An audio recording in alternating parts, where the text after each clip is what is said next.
সুপ্রিয় শিক্ষার্থী বন্ধুরা, আসসালামু আলাইকুম। প্রথমে মেস শামীম স্যারের পক্ষ থেকে সবাইকে স্বাগত।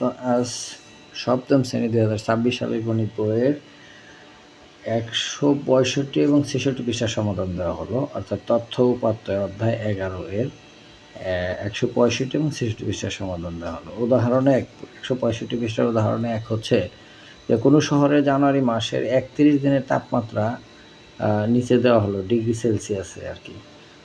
গণসংখ্যা সারণী তৈরি করো, তাপমাত্রাগুলো পূর্ণ সংখ্যায় দেওয়া আছে। তাহলে এখানে কতটি 31 দিনের তাপমাত্রা, 31টা সংখ্যা এখানে আছে। মনে করো 1 তারিখে ছিল, এটা কি মাস? জানুয়ারি মাস। তাহলে 31 দিনের মাস। তাহলে প্রথম দিন ছিল 20 ডিগ্রি সেলসিয়াস, তারপরের দিন 18, তারপরের দিন 14, তারপরের দিন 21, তারপরের দিন 11, 14, 12, এইভাবে এই তাপমাত্রাগুলো দেওয়া আছে। এখানে তাপমাত্রা নির্দেশক সংখ্যাগুলোর মধ্যে ক্ষুদ্রতম সংখ্যা হচ্ছে 9 এবং বৃহত্তম সংখ্যা হচ্ছে 25, অর্থাৎ তাপমাত্রা সবচেয়ে নিম্ন ছিল 9 ডিগ্রি সেলসিয়াস আর সর্বোচ্চ তাপমাত্রা ছিল 25 ডিগ্রি সেলসিয়াস। তো সুতরাং প্রদত্ত উপাত্তগুলোর পরিসর সর্বোচ্চ মান বিয়োগ সর্বনিম্ন মান যোগ 1।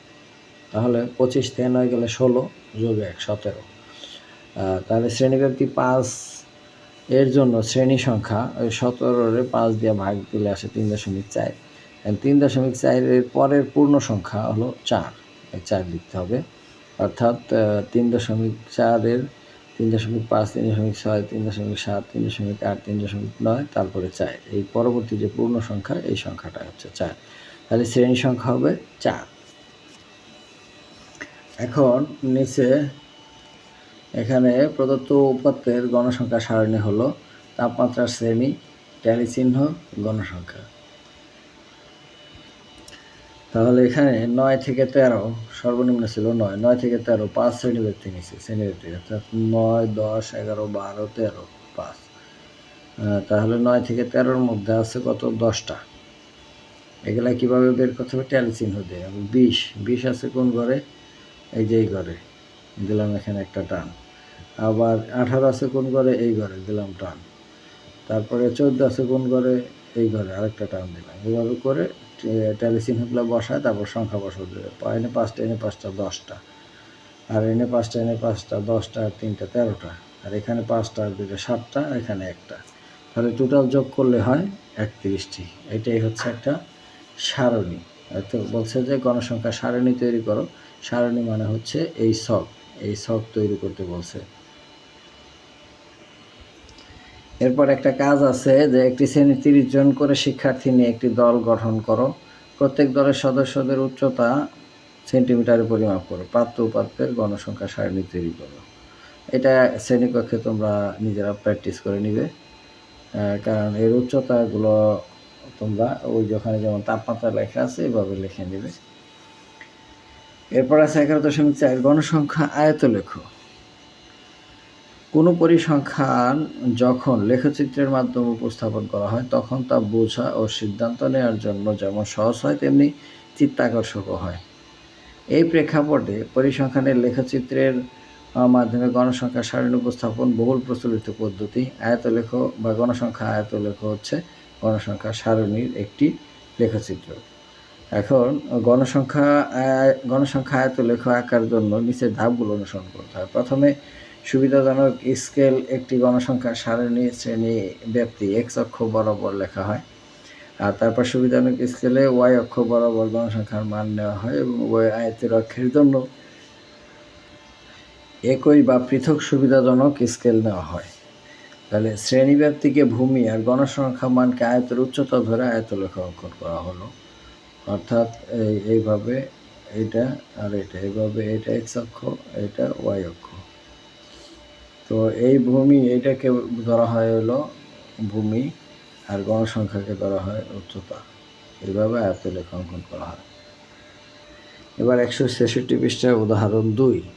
একটি স্কুলের 10ম শ্রেণীর 60 জন শিক্ষার্থীর ওজন 58 কিলোগ্রাম। গণসংখ্যা সারণীর নিচে দেওয়া হলো। গণসংখ্যা সারণী থেকে উপাত্তের আয়তলেখ আঁকো। আয়তলেখ থেকে প্রচুরক নির্ণয় করো। আয়তলেখ থেকে প্রচুরক নির্ণয় করতে বলছে। তো এখানে শ্রেণীব্যাপ্তি দিচ্ছে 40 থেকে 45, 45 থেকে 50, 50 থেকে 55, 55 থেকে 60, 60 থেকে 65, আর গণসংখ্যা দিচ্ছে 8, 15, 25, 10, 2। এখন এটা সমাধান করছে কিভাবে, যে ছক কাগজের গ্রাফ পেপার, ছক কাগজ মানে হচ্ছে গ্রাফ পেপারে শ্রেণীভিত্তিক জন্য এক্স অক্ষ বরাবর ক্ষুদ্রতম প্রতি ঘরকে 1 একক এবং গণসংখ্যার জন্য ওয়াই অক্ষ বরাবর ক্ষুদ্রতম বর্গে প্রতি এক ঘরকে 1 একক ধরে গণসংখ্যা আয়তরেখা আঁকা হয়েছে। যেহেতু শ্রেণীব্যাপ্তি এক্স অক্ষ বরাবর 40 থেকে আরম্ভ হয়েছে, সেহেতু এক্স অক্ষের মূলবিন্দু থেকে 40 পর্যন্ত ভাঙা চিহ্ন দিয়ে বোঝানো হয়েছে। অর্থাৎ এখানে চিত্রটা ঠিক এরকম, যে যেখানে ভাঙা চিহ্ন 40 থেকে শুরু হয়েছে বিধায় এখানে ভাঙা চিহ্ন, এখান থেকে তো 40 ঘর হবে না, সো এখানে এই ভাঙা চিহ্ন দিয়ে 0 থেকে 40 পর্যন্ত বোঝানো হয়েছে। বাকি ঘরগুলো বিদ্যমান আছে, এগুলো বিদ্যমান আছে, অর্থাৎ 40 থেকে 45 এই যে পর্যন্ত, 40, 41, 42, 43, 44, 45 পর্যন্ত, এই যে 45, তারপরে 50, তারপরে 55, তারপরে 60, তারপরে 65।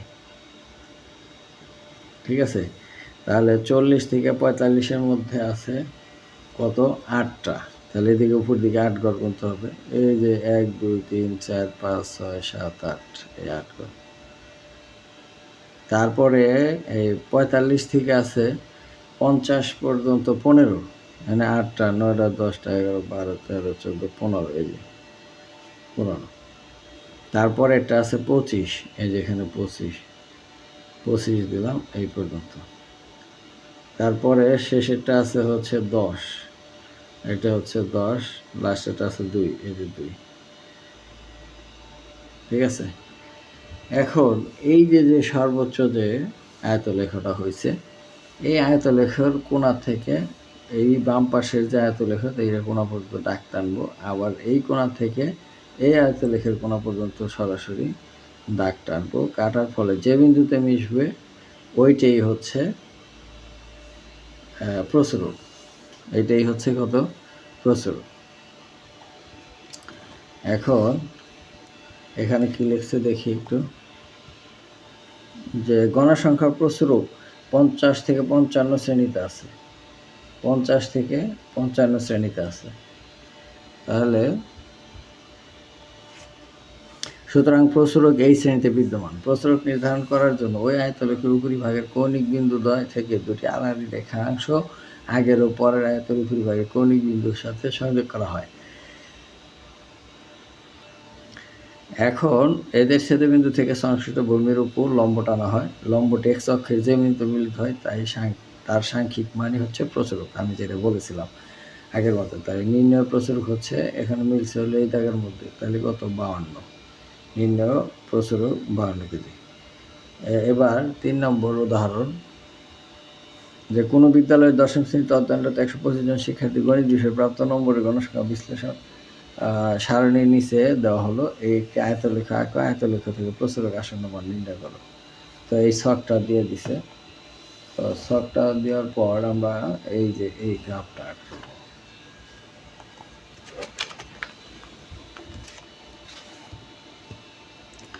তাহলে এই গ্রাফটা কি আছে, যে সমাধান ছক কাগজে এক্স অক্ষ বরাবর শ্রেণীব্যাপ্তি আর ওয়াই অক্ষ বরাবর গণসংখ্যার জন্য ক্ষুদ্রতম বর্গের প্রতি ঘরকে 5 একক ধরে আয়তরেখা আঁকা হলো। এক্স অক্ষের 0 থেকে 20 পর্যন্ত আছে বোঝাতে ভাঙা চিহ্ন দেওয়া হয়েছে, এই যে ভাঙা চিহ্ন।